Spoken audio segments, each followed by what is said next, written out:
Recording खोल दीजिए।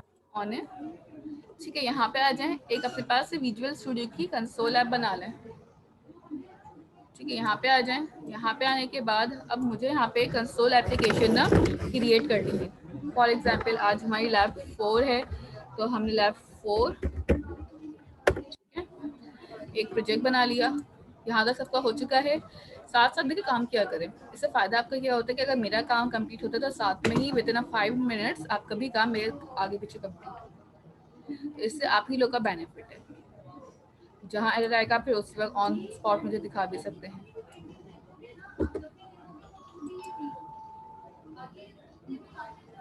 यहाँ तक हो गया।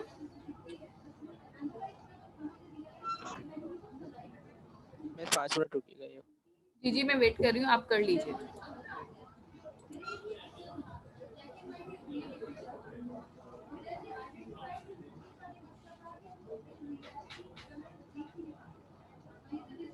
जब तक आप लोग काम कर रहे हैं हम अटेंडेंस आपकी कॉल कर लेते हैं। अब यहाँ पे वापस आ जाते हैं। यहाँ पे अब करना क्या है आप लोगों को, सबसे पहले हमारे पास ना इस तरह से कंसोल ऐप आ रही है जिससे हम काम करते हैं। अगर आपने बाय डिफॉल्ट कभी नोट किया हो तो यहाँ पे आपके पास क्लास के आगे एक ना डिफॉल्ट क्लास बनी हुई आती है कि क्लास के आगे लिखा है प्रोग्राम। ये हमारे पास ना बाय डिफॉल्ट खुद ब खुद आ रहा होता है, ठीक है। ना ये क्लास मैंने बनाई है, ना इस नाम की क्लास मैंने कभी क्रिएट की है, बट स्टिल जैसे ही हम अपने पास एक कंसोल ऐप बनाते हैं तो ऑटोमेटिकली मेरे पास एक क्लास बनी हुई आ जाती है। सो ये क्लास आपके पास ना खुद से बनती है, जस्ट फॉर द कह लें कि आसानी के लिए यूजर्स की कि उनको जो है बताया जा सके कि आपने इस क्लास के अंदर काम करना है और इस क्लास के अंदर मेन का एक मेथड आ रहा होगा जिसके मेथड के अंदर आप अपने पास काम कर रहे होंगे, ठीक है। अब यहाँ पे बात करते हैं आपकी कि लेट सपोज मुझे यहाँ पे ना अपनी कस्टम क्लासेस बनानी, ठीक है। ये तो मेरे पास बिल्ट इन क्लासेस हैं जो पहले से बनी बनाई हैं, बट अगर मुझे अब यहाँ पे खुद से अपनी कोई क्लास बनानी हो तो कैसे बनेगी, ये आज का हमारा सबसे पहला टास्क है, ठीक है।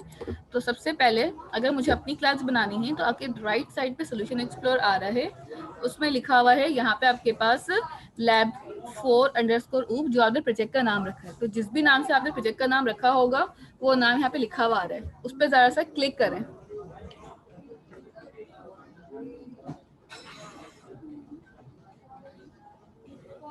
जैसे ही आप इस पर क्लिक करेंगे यहाँ पे एक ऑप्शन आएगा ऐड, और ऐड के अंदर आपके पास लास्ट में ऑप्शन आ रहा होगा क्लास। इस तरह से मैंने अभी रखा हुआ है, क्लिक भी किया। पहले आप जब देख लें आपके पास ऐसे ऑप्शंस आ रहे हैं इसी तरह से, right click, add and class. यहाँ तक हो गया।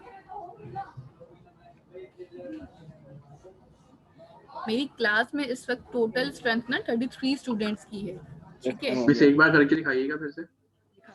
मैं आपको एक बात बता रही हूँ, मेरी क्लास में इस वक्त स्ट्रेंथ जो है ऑनलाइन वो 33 स्टूडेंट्स हैं, ठीक है। और मेरे पास अटेंडेंस सिर्फ 31 स्टूडेंट्स की आई है। इट मीन्स के अभी भी शायद स्टूडेंट्स मिसिंग है, या तो स्टूडेंट्स दो ऑनलाइन हुए हुए हैं यहाँ पे एक ही नाम से, या फिर कुछ और मसला है। तो अगर किसी का नाम अभी भी मिसिंग है तो मैं कह रही हूँ अटेंडेंस मार्क करवा लें, अदरवाइज आपको ही इश्यू होना है बाद में, ठीक है। कोई ऐसा जिसकी अटेंडेंस ना हुई हो, जैसे मुस्तफ़ा खालिद, हाँ मुस्तफ़ा शारिक, यस मैम मैं प्रेजेंट हूँ। शारिक की भी नहीं है, मुस्तफ़ा की भी नहीं है। Now it's 33। अली काजी की मैं लगा रही थी देख के, आयशा नहीं है, अब मुस्तफ़ा अहमद मिनहास नहीं है, ठीक है। And the second one is Naveed Hussain, Asad, Abrar, Ali ma'am मैं और हूँ। मोहम्मद अली। आईडी क्या है आपकी मोहम्मद अली? अली ने बोला है मैं हूँ। नहीं मैम मुस्तफा ने। मैम शारिक अहमद प्रेजेंट, वो शुरू में नेट कनेक्ट होती डिस्कनेक्ट हो गया था। शारिक आपकी लगा दी है। Thanks ma'am. मुस्तफ़ा आपने आईडी बताएं। 12070। Just a minute. 12070।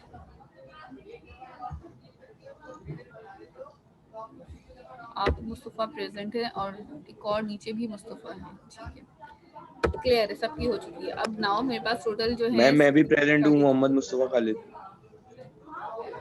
तो कहाँ थे अभी देर से? 63889। मिस अली काज़मी। अली काजी प्रेजेंट है, लगा चुकी हूँ मैं।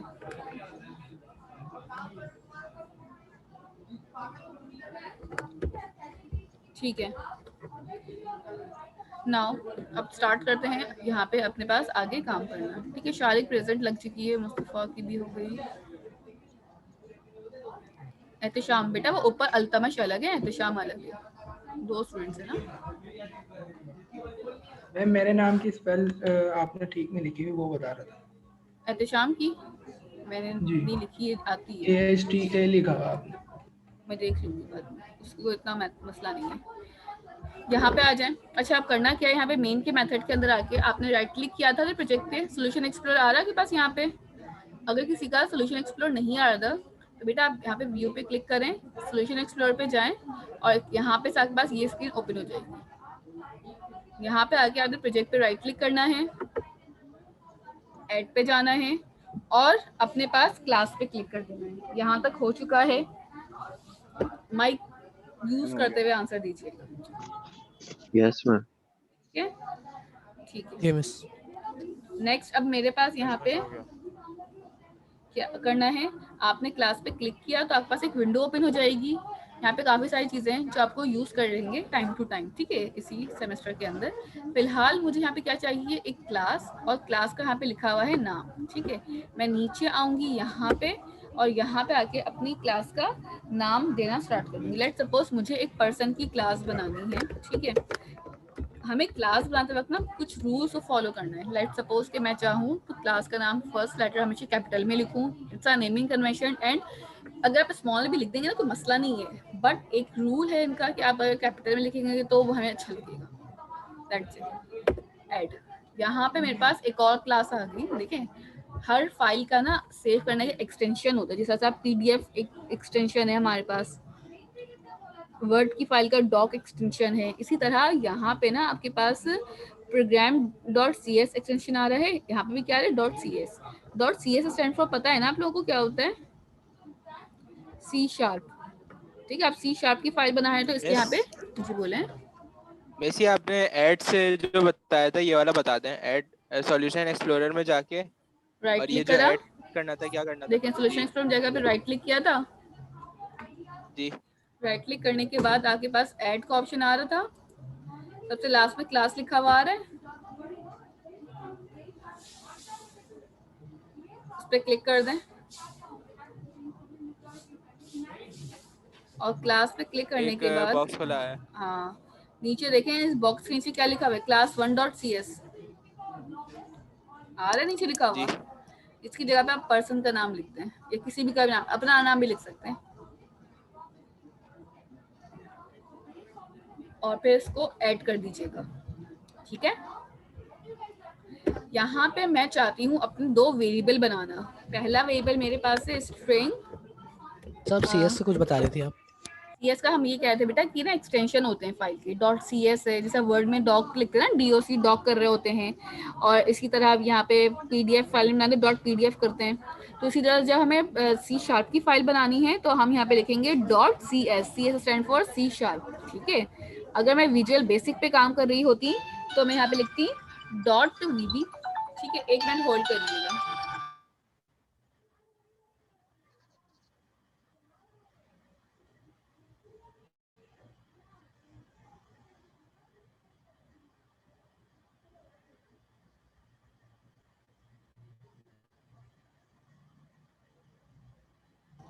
अच्छा, यहाँ पे आप हम ना एक वेरिएबल ले रहे हैं नेम के नाम से। ठीक है, आप किसी भी और नाम से भी ले सकते हैं। अच्छा, जब हम वेरिएबल बनाए ना तो उसका ख्याल रखिएगा अपने पास कि आपके पास वेरिएबल बनाने की भी नेमिंग कन्वेंशंस हैं। फॉर एग्जांपल, हमें जब अपने पास फर्स्ट लैब ली थी तो उसमें हमने कहा था कि कभी भी हम अपने पास जो हमारे पास रिजर्व वर्ड्स होंगे हम उनको नहीं ले सकते। हम यहाँ पे एक नेम के नाम से वेरिएबल ले सकते हैं अपनी मर्जी से। ठीक है, अभी मैंने यहाँ पे एक सिर्फ वेरिएबल को डिक्लेयर किया है। नाउ अगर मुझे यहाँ पे एक और वेरिएबल चाहिए जो मेरे पास स्ट्रिंग टाइप का हो, ठीक है, तो हम इंटीजर एज, यहाँ पे आके मेरे पास 2 वेरिएबल डिक्लेयर हुए। ठीक है, फिलहाल ये हम इसको वेरिएबल कह रहे हैं। अगर हम अपने पास मैनुअल में आते हैं, देखिए मैनुअल में आपको ये सारे स्टेप्स हुए हुए हैं। जैसे मेरे पास एक क्लास बनाई थी, ऐड किया था। ठीक है, नेक्स्ट आपके पास यहाँ पे वही वाला आपके पास पर्सन का नाम रखा, ये सारी चीज़ आप कर चुके हो मैनुअल से। ठीक है, हम अब यहाँ पे आके खड़े हुए हैं, ठीक है। क्लास बनी हुई है पर्सन की, इसके अंदर मैंने 2 वेरिएबल लिए, एक नेम का और एक एज।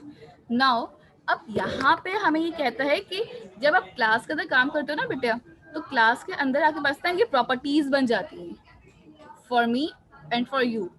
अभी आपके पास ना ये सिर्फ एज अ वेरिएबल लग रहे हैं, बट जब ये वेरिएबल क्लास के अंदर डिक्लेयर होते हैं तो ये वेरिएबल्स नहीं कहलाते, ये फिर प्रॉपर्टीज बनती हैं, ठीक है।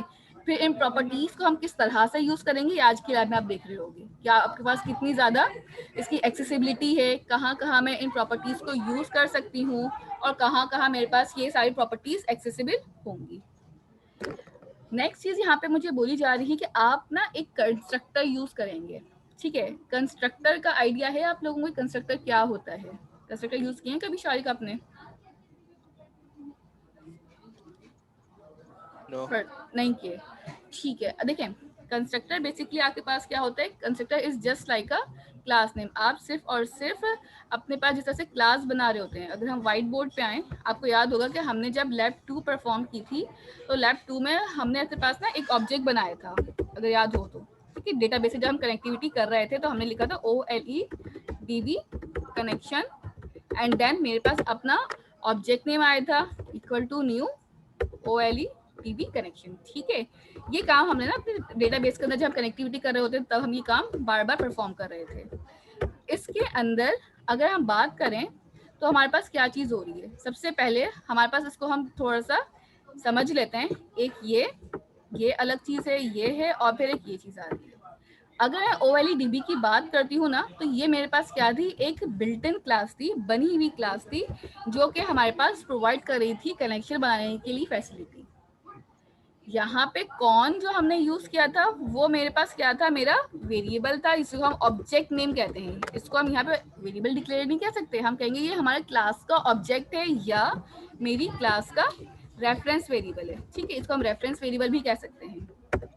देन लास्ट हमारे पास आता है न्यू, ठीक है। न्यू क्या करता है, न्यू बेसिकली मेरे पास मेमोरी एलोकेट कर रहा होता है, ठीक है। ये वाली चीजें हमने लास्ट क्लास से भी रिकॉल की थी ना। मेमोरी अगर एलोकेट करनी हो, देखिए क्लास हम की बात जब हम कर रहे हैं तो हम कह रहे हैं क्लास एक ब्लूप्रिंट ऑब्जेक्ट है, ठीक है। Class is just like a structure. तो अगर हम स्ट्रक्चर की बात कर रहे हो बेटा, तो आप देखो, लेट सपोज एक बिल्डिंग है, क्या उस बिल्डिंग का कोई स्ट्रक्चर हो सकता है? आप कोई स्पेस गेट करता है वो बिल्डिंग? नो। आप सिर्फ स्ट्रक्चर बना के, डेमो बना के उसको प्रेजेंट करते हैं। फिर उस डेमो के ऊपर अगर लोगों को समझ आता है देन वो आपके पास आते हैं, बिल्डिंग की आप जो भी फ्लैट है उनकी बुकिंग कराते होंगे। बुकिंग के बाद फिर आपके पास जारी होती है ना बाकी चीज़ें कि हाँ भाई हम बुकिंग कराएंगे, एंड देन फिर उसके ऊपर वो सारी कंस्ट्रक्शन स्टार्ट होगी। तो अभी जो हमने एक क्लास पर्सन बनाई ना, वो एक सिर्फ स्ट्रक्चर है। उस स्ट्रक्चर के ऊपर का काम अभी हमने करना है कि उस स्ट्रक्चर को हम किस तरह से एक मॉडल में उतारेंगे, और मॉडल में उतारने के बाद किस तरह से वो बिल्डिंग खड़ी होगी, ठीक है। तो अभी हमने सिर्फ एक स्ट्रक्चर बना लिया है। यहाँ पे देखिए स्टार्ट में भी मेरे पास ना यही लिखा हुआ आ रहा है OLEDB कनेक्शन, और जब हम एंड की बात करें ना तो हमारे पास यहाँ पे भी यही चीज लिखी हुई आ रही होती है OLEDB कनेक्शन। अगर हम स्टार्ट में बोलते हैं ना this is my class name, ये मेरी क्या है, क्लास है। अगर मैं यहाँ पे यही चीज एंड में भी कॉल कर रही हूँ विद सेम नेम, तो बेटा ये आपके पास ना क्लास का कंस्ट्रक्टर है, ठीक है। कंस्ट्रक्टर हमेशा आपके पास क्लास के नेम का सेम होना चाहिए, ठीक है। कंस्ट्रक्टर कभी भी ऐसा नहीं हो सकता कि मैं किसी और नाम से कॉल कर दूं और यहाँ पे कोई और नाम लिखा हो। Constructor must have to be the same as the class name. हाँ, मैं ये वेरिएबल कुछ भी लिख सकती हूँ, कौन नहीं लिखना, कनेक्शन लिख दिया, कनेक्शन नहीं लिखना तो कोई ABC लिख दिया, OBJ लिख दिया, it's up to me what I want to write with the object name. But यहाँ पे आपके पास कंस्ट्रक्टर जो है क्लास के नाम का होगा। जब हमारी एप्लीकेशन रन होना स्टार्ट होती है, बात नोट कर लीजिएगा अपने पास, जब हमारी एप्लीकेशन स्टार्ट होती है, कंपाइल होना स्टार्ट होती है, रनिंग स्टेट पे जब आप जाओगे तो सबसे पहले जो चीज़ आपके पास ना क्लास के अंदर रन होगी वो आपकी क्लास का कंस्ट्रक्टर है। आफ्टर दैट हमारे पास बाकी सारी चीज़ें रनिंग स्टेट पे जाती हैं और फिर वो मेथड्स और बाकी चीज़ों को रन कर रहा होता है। ये बात समझ आती है आप लोग को यहाँ तक? बस यहाँ पे कंस्ट्रक्टर OLEDB कनेक्शन है। देखें कंस्ट्रक्टर, हाँ बिल्कुल, ये वाला जो लास्ट में लिखा है राउंड ब्रैकेट्स के साथ, ये इंडिकेट करता है दिस इज माय कंस्ट्रक्टर, ठीक है। क्लास के साथ कोई ब्रैकेट्स नहीं लगाया आपने, पर्सन जब आपने क्लास बनाई तो क्या आपने कोई ब्रैकेट्स लगाया? अभी नहीं ना, राउंड ब्रैकेट्स नहीं आए। बट जब मैं अपने पास कंस्ट्रक्टर बनाऊंगी ना, तो यहाँ पे राउंड ब्रैकेट्स इस चीज को ही इंडिकेट करेगा कि यार यहाँ पे ना मेरा कंस्ट्रक्टर बना है, दिस इज माय कंस्ट्रक्टर। अगर ये कंस्ट्रक्टर की इंडिकेशन है, ये राउंड ब्रैकेट्स दे रहे होते हैं, this is the bracket, round brackets बताते हैं कि yes this is your constructor. अब इन कंस्ट्रक्टर के अंदर आप अपने पास बहुत सारी चीजें पास कर सकते हैं। फॉर एग्जाम्पल अगर मैं चाहूँ यहाँ पे, तो हो सकता है कि पैरामीटर्स भी दे सकते हैं हम इसके अंदर, नॉन पैरामीटर भी दे सकते हैं। ठीक है, कंस्ट्रक्टर आपने ना बहुत डिटेल में पढ़नी है, बट स्टिल वो आपके पास नेक्स्ट लैब में होगी। सो अभी सिर्फ for the instance and for the today. जी बोलिए। बस आप फिनिश कर लो पहले। ठीक है, तो आज की क्लास में ना सिर्फ फॉर द इंस्टेंस के आपको सिर्फ एक कॉन्सेप्ट दे रही हूँ मैं कि कंस्ट्रक्टर क्या है, क्योंकि डेफिनेटली आपकी जो लैब नेक्स्ट होगी ना, उसमें आपका पूरा सेशन आएगा जिसका नाम है सिर्फ कंस्ट्रक्टर, कंस्ट्रक्टर की टाइप्स, कंस्ट्रक्टर की लोडिंग कैसे होगी और कंस्ट्रक्टर किस तरह से चल सकते हैं, कितने टाइप्स हैं, फिर हम उनके बारे में बहुत डिटेल में पढ़ रहे होंगे। ठीक है, अब बोले आप। बस हम ये पूछना चाहते हैं कंस्ट्रक्टर का कॉन्सेप्ट मतलब ये क्या चीज़ है, तो अब आप कह रही हैं कि अगर अगले लैब में होगा तो फिर शायद अब आपको पता चल ठीक जाएगा। है, लेकिन देखें अगर आपको अभी भी समझना है ना, तो for the instance for the current आप इस चीज़ को कंसिडर करें अपने पास कि अगर हम एक क्लास बना रहे हैं तो डेफिनेटली ऐसा तो नहीं हो सकता ना मैं OLEDB connection con equal to new लिख के छोड़ दूँ एंड टर्मिनेटर लगा दूँ। नो, तो मुझे अपनी क्लास को बताना पड़ता है कि बेटा मैंने कहाँ जाके ना रनिंग स्टेट क्या है, रन क्या करना है इस क्लास में से। हम फिर लिखते हैं कॉन डॉट ओपन, इस कॉन की यानी कि इस कनेक्शन की क्लास के जो रेफरेंस वेरिएबल इस कनेक्शन में से निकालो। ठीक है, कॉन निकालो एंड देन फिर उसको ओपन करो, कनेक्शन क्लोज करो। फिर हम इसी तरह CMD एग्जीक्यूट नॉन क्यूरी के लिए भी हम दूसरी क्लासेस को कॉल कर रहे थे। ठीक है, तो ये सारे मेथड्स इस क्लासेस के अंदर बने हुए, ये क्लासेस ना बाय डिफॉल्ट बनी हुई रखी हुई है, आपको सिर्फ इन क्लासेस के अंदर से चीज़ों को निकाल के यूज़ करना होता है। बट अगर मुझे अपनी खुद की कोई क्लास बनानी है, अपनी खुद की क्लास के मेथड्स बनाने हैं और उन मेथड से चीज़ें निकाल के हमें रन करनी है, देन वो कैसे होगा, वो आज आपकी क्लास में करेंगे। ठीक है, तो सबसे पहले आपने पास ना यहाँ पे स्क्रीन पे आए, जैसे अपनी क्लास बनाने का एडवांटेज क्या है हमें? अपनी क्लास बनाने का एडवांटेज ये है कि मैं अपनी मर्जी से अपना कोड करके एक ही टाइम एक ही फाइल में स्टोर करके रख लूंगी एंड देन जहाँ जहाँ मुझे नीड पड़ेगी उसी काम की अगेन एंड अगेन मुझे कोड दोबारा नहीं करना पड़ेगा। मैं सिर्फ अपने पास कोड को कॉल करूंगी। ठीक है, अपनी क्लासेस को कॉल करूंगी। ठीक है, आपको याद होगा कि जब हमने लास्ट टाइम कंसोल के थ्रू कनेक्शन बनाया था अपना, तो हमें अगर कोई डेटा इंसर्ट करना पड़ा तो बार बार हमें क्यूरी चेंज करनी पड़ रही थी।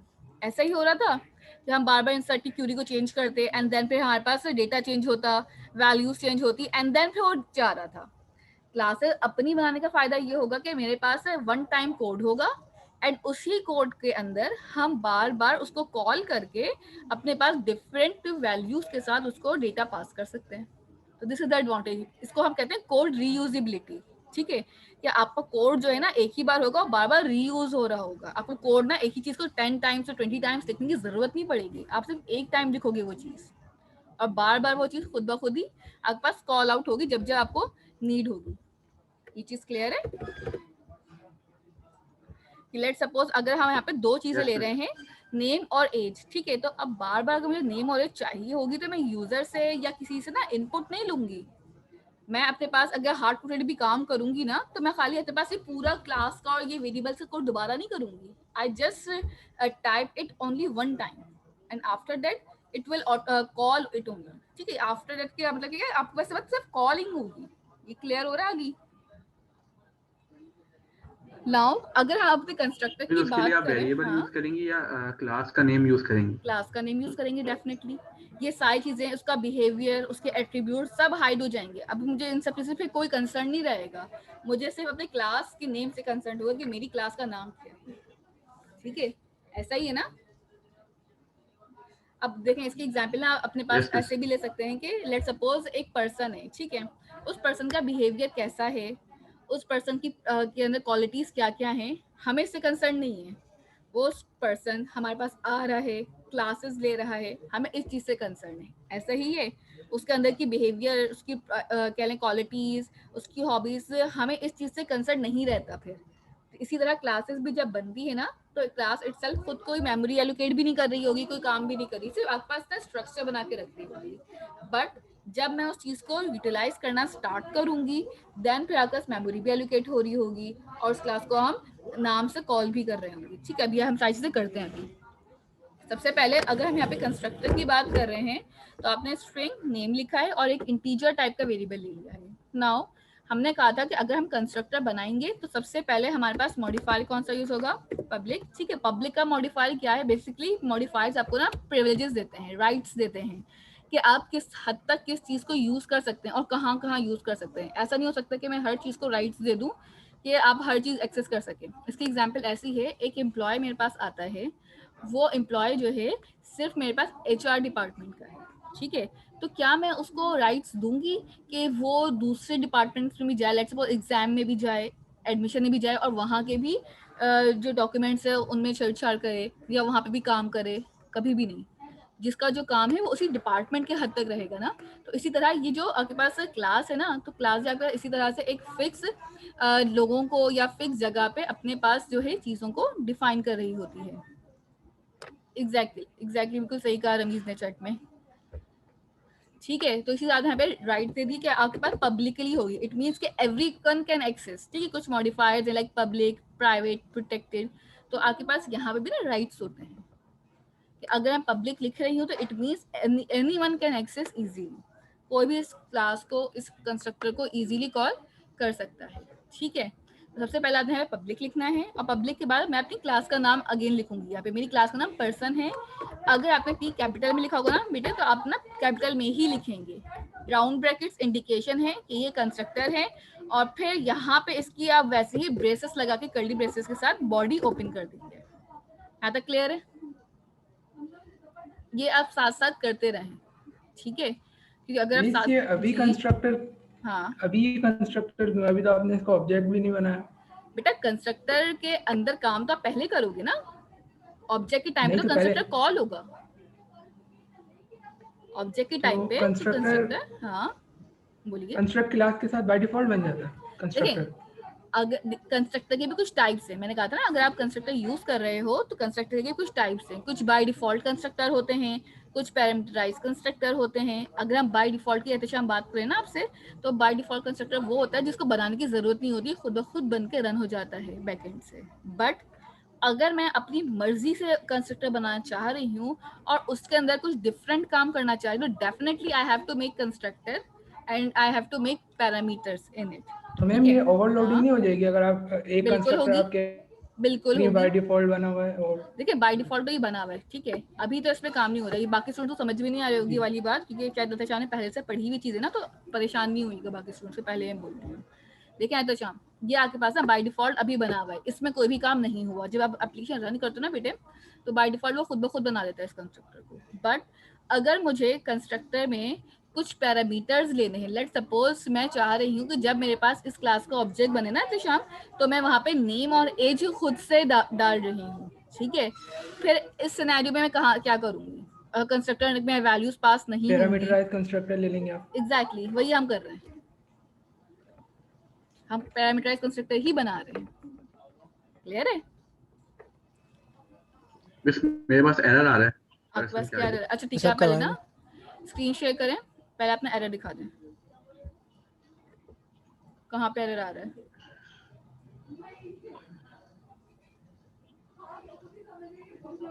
बस ये यहाँ पे। आपके पास एरर तो है ही नहीं। अगर एरर होता तो रेड लाइन से इंडिकेट होता ना कहाँ पे एरर आ रहा है। बस ये आ रहा है रेड लाइन। अच्छा ठीक है, क्लास गलत हुई है। आपने ना यहाँ पे पब्लिक के बाद ना लैब 4 लिखा है ना, लैब क्लास का अपना नाम क्या रखा है? लैब ऊप 4, ऐसे ही है। और आप यहाँ पे पर्सन लिख रहे हो, तो आपने जो क्लास का नाम रखा है ना, वही नाम रखिए, सेम नाम रखें। हाँ ओके मिस। लैब लिखे यहाँ पे, कैपिटल में लिखिएगा। आ रहा है आपके पास टेलसेंस में? हो गया मिस। गुड। यस, और थैंक किसी यू को मिस। इशू है? ठीक है, वापस आ जाएं स्क्रीन पे। यहाँ पे आने के बाद अब हम क्या करेंगे, अपने पास एक पर्सन की क्लास बना ली, इसके अंदर अब हम दो पैरामीटर पास कर रहे हैं। पहला पैरामीटर मेरा स्ट्रिंग के लिए होगा, n रख लिया हमने नाम अपनी मर्जी से, एंड सेकंड मेरे पास है इंटीजर जिसको हम कह रहे हैं a। यहाँ तक कोई क्वेश्चन है कि हमने दो अपने पास पैरामीटर देखें, अगर हम ना राउंड ब्रैकेट्स के अंदर डिक्लेरेशन कर रहे हैं, भले वो मेथड हो या कंस्ट्रक्टर हो, वो आपके पास जो है पैरामीटर्स कहलाते हैं, ठीक है। फिर हम उनको वेरिएबल नहीं कह सकते, हम उसको पैरामीटर कहते हैं, ठीक है। यहाँ तक अपने पास बोले मिस ये लिंक्ड है, यानी कि ये स्ट्रिंग n है, ये स्ट्रिंग नेम से लिंक है या मतलब ये अभी होगा लिंक, स्टैंड अलोन अपना है? अभी फिलहाल ये स्टैंड अलोन है, जो आपके पास वैल्यूज को गेट करेगा खाली नेम की, जो भी मैं नेम डालूंगी, लाइक अली नेम डालना है, एज की एज 21 डालनी है, तो ये दोनों जो वेरिएबल्स है ना, ये वाले जो पैरामीटर जिसको हम कहते हैं, ये गेट करेंगे मेरे पास, ठीक है। एंड आफ्टर तो ये खुद अज्यूम कर लेंगे, हाँ ये खुद अज्यूम कर लेंगे ये n के अंदर जाना है। बिल्कुल बिल्कुल, हम खुद अपनी मर्जी से अज्यूम करते हैं, यहाँ पे कोई रिस्ट्रिक्शंस नहीं है बताने की कि आपने इसी वेरिएबल का या इसी पैरामीटर का नाम ये रखना है, आप अपनी मर्जी से कोई भी नाम यहाँ पे रख सकते हैं, ठीक है। आप चाहे तो अपना नाम भी लिख देंगे यहाँ पे, तो कोई भी वो प्रॉब्लम या इशू नहीं होगा, क्योंकि वो भी एज अ पैरामीटर ही कंसिडर हो रहा होगा, ठीक है। यहाँ पे आने के बाद अब आपने सबसे पहले कहा कि देखें यहाँ पे जो पैरामीटर्स आ रहे हैं ना, मैं चाहती हूँ कि सबसे पहले मेरे पास जो ना ये वाला वेरिएबल n है, नेम है ये वाला, इसके अंदर वैल्यू स्टोर होगी n की, ऐसा मैं चाहती हूँ, ठीक है। इट मीन्स दैट कि मैं यहाँ पे आऊंगी और मैं लिखा n इक्वल टू दिस, ठीक है। तो नेम की जो भी अभी नेम के अंदर ना कोई वैल्यू स्टोर नहीं, हमने कहा था कि जैसे ही मेरे पास n आएगा, n में हम अपनी वैल्यूज को गेट कर रहेंगे, और वैल्यूज को गेट करने के बाद फिर हम अपने पास क्या करेंगे, यहाँ से वैल्यू उठाएंगे और इस नेम के अंदर स्टोर कर देंगे, ठीक है। और यहाँ पे वैल्यू कहाँ से आएगी, जो भी हमें यूजर अपने पास वैल्यूज दे रहा होगा। Let's suppose Ali I n के अंदर, मैंने अली को उठाया और अली को उठा के कहाँ डाल दिया, इसमें नेम में। क्लियर है? हमने ये क्यों किया, क्योंकि ये हमारे पास जो है कंस्ट्रक्टर के अंदर, देखें हमने बात की थी कि आपके पास वेरिएबल की भी ना लाइफ होती है, लाइफ ऑफ वेरिएबल या स्कोप ऑफ वेरिएबल हम कह रहे होते हैं। अगर मैंने ये पैरामीटर n और a इसके अंदर बनाए ना, तो इट मीन्स कि मैं पर्सन के कंस्ट्रक्टर के अंदर ही सिर्फ इन दोनों को लेके काम कर सकती हूँ। इसके आगे इनका, इसके बाहर अगर मैं यहाँ पे लिखूंगी ना n, तो डेफिनेटली मेरे पास ना ये एरर करना स्टार्ट कर देगा। तो इसके बाहर इनका स्कोप नहीं है। अगर मैं यही काम, मैं जो दो वेरिएबल लिखे ना क्लास के अंदर, नेम और एज, इनका स्कोप कहाँ तक है, जहां तक इनकी बॉडी क्लोज लाइक दिस, ठीक है। तो अगर मैं यहाँ पे नेम का वेरिएबल लिखती भी हूँ ना, तो ऑटोमेटिकली मेरे पास कोई एरर नहीं आएगा, वो मुझे इंटेलिजेंस से भी शो करेगा कि हाँ आपके पास ना यहाँ पे एक वेरिएबल बना हुआ है नेम का। बट अगर मेरे पास यहाँ पे कोई ऐसा वेरिएबल आ जाए जो आपके पास सिर्फ और सिर्फ एक लिमिटेड पैरामीटर्स या स्कोप के अंदर हो, तो डेफिनेटली वो सिर्फ उसी स्कोप के अंदर ही रहेगा, उस स्कोप से बाहर नहीं आ सकता, ठीक है। आपने यहाँ पे दो वेरिएबल बनाए? हाँ, एक नेम के लिए और एक एज के लिए। नहीं मिस, आपने ऊपर भी स्ट्रिंग और पहले आपने नेम का वेरिएबल बनाया और आपने n का बनाया। और यहाँ पे मैंने n लिखा, स्ट्रिंग ऑफ a लिखा। हम बेसिकली एक सीक्वेंस मेंटेन कर रहे हैं, ठीक है। ये सीक्वेंस आप कुछ भी रख लें, it's not a big deal. आप ऊपर नीचे कहीं भी पहले इंटीजर लिख लें, पहले नेम लिख लें, इट्स नॉट अ इशू, ये यहाँ पास मसला नहीं करेगी। बट मुझे जिस सीक्वेंस में यूजर से वैल्यूज लेनी है, वो सीक्वेंस यहाँ पे मेंटेन करनी जरूरी है। फॉर एग्जाम्पल, अगर मुझे पहले नेम और बाद में एज चाहिए, तो पहले मैं नेम का वेरिएबल और फिर एज डिफाइन करूंगी इंटीजर में। अगर मुझे पहले नेम, पासवर्ड और फिर ईमेल, आफ्टर दैट फिर एज चाहिए, तो फिर मैं उसी हिसाब से अपनी सीक्वेंस मेंटेन करूंगी। तो जिस हिसाब से आपके पास सीक्वेंस बनी हुई होती है ना, आपको उसको मेंटेन करना पड़ता है, ठीक है। यहाँ पे वेरिएबल्स को आप अपनी मर्जी से चेंज कर सकते हैं, नो इशू, बट यहाँ पे आपको सीक्वेंस में रखना जरूरी है। क्लियर है यहाँ तक? हाँ, वैसे एल्गोरिथम से रिलेटेड एक क्वेश्चन है। मुझे आपने जो एरो बनाया हुआ है n जा रहा है जो नेम के अंदर जाके सेव हो रहा है मुझे, बिल्कुल। अब जो नेम के अंदर मुझे वेरिएबल है, ये जो पब्लिक पर्सन वाले जो क्या बोलते हैं उसको, इससे जो बाहर है, हाँ, यानी स्ट्रिंग नेम यहाँ पे भी जा रहा है या खाली यहाँ इसके पे भी अंदर? नहीं, यहाँ पे भी जाएगा। जहाँ जहाँ नेम लिखा होगा वो वहाँ नेम को ये वैल्यू प्रोवाइड कर देगा। अब भले वो 4 जगह हो, 2 जगह हो या 5 जगह हो, कहीं भी जहाँ भी उसको नेम का वेरिएबल मिलेगा वहाँ पे अपनी वैल्यू सप्लाई कर देगा। क्लियर है? ठीक है। मिस हाँ जी, पूछिए। मिस, ये फरजान का क्वेश्चन रिपीट कर देंगे, समझ नहीं आया था। फरजान का क्वेश्चन ये है कि आपने कहा है कि n की वैल्यू उठेगी और नेम में जाके स्टोर हो जाएगी, ठीक है, तो क्या ये सिर्फ वैल्यू इसी के अंदर तक रहेगी या ये ऊपर वाले नेम में ही जाके स्टोर होगी? ये क्वेश्चन था फरजान का। तो इसका आंसर ये है कि आपके पास अगर आपने एक जगह पे भी वैल्यू चेंज कर दी है तो ऑल ओवर दी क्लास या ऑल ओवर दी प्रोजेक्ट वो वैल्यू आपकी चेंज हो सकती है, ठीक है, अगर आपने एक जगह भी चेंजेस अप्लाई की हैं तो। ये आंसर मिस दोनों की वैल्यू सेम हो जाएगी फिर? देखिए जैसे n की वैल्यू तो name की जो भी डेफिनेटली, हाँ बिल्कुल, n की जो वैल्यू, लेट्स सपोज n में मैंने अली लिखा था ना, तो अली की वैल्यू उठी और नेम में चली गई, फिर मैंने नेम को प्रिंट करवा दिया, नेक्स्ट टाइम मैंने अब नेम के n के अंदर डाल दिया असद, तो डेफिनेटली अब अली जो है वो लॉस हो जाएगी वैल्यू, और अब न्यू वैल्यू क्या आ गई n के अंदर असद, और फिर नेम में क्या चला गया, दोबारा से असद गया और वो प्रिंट हो गया।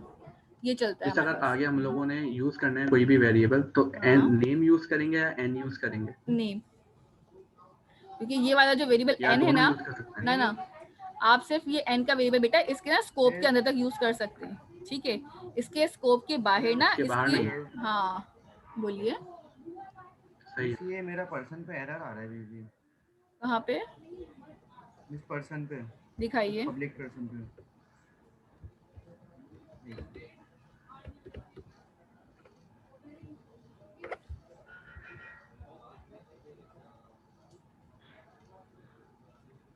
मिस ये पर्सन शो हो रहा है आपको? टर्मिनेटर हटा दें। और इसके बराबर में कर्ली ब्रेसेस लगा के बॉडी ऑन करें, एंटर करें, क्या करूँ? टर्मिनेटर जहाँ लगाया था वहाँ पे कर्सर रखें, हाँ